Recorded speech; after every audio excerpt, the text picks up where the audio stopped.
Dondro Aya, parang gobyerno na buaya.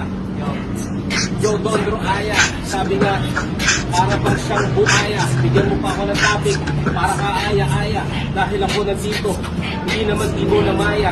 Pero mamaya daw, parating si Mo, pero nakakainis na. Si Mo na ang aking pagiging mabait kasi naubos na kasi ang kupal ng disco ko. Wala pa siya, pero tropa pa rin yun. Kaya si Badang nandito, kahit walang microphone na hawak, pero maghapon na rin ako nag-aantay.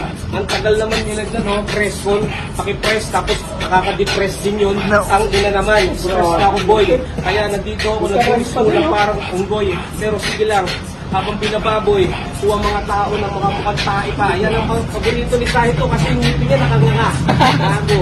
Pero nandito nagbago na ako ng mga estilo.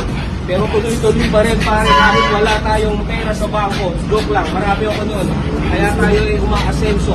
Pero pag wala ka ng pag-asa sa buhay, bumili ka ng insenso. Inumin mo na lang para mamatay ka na.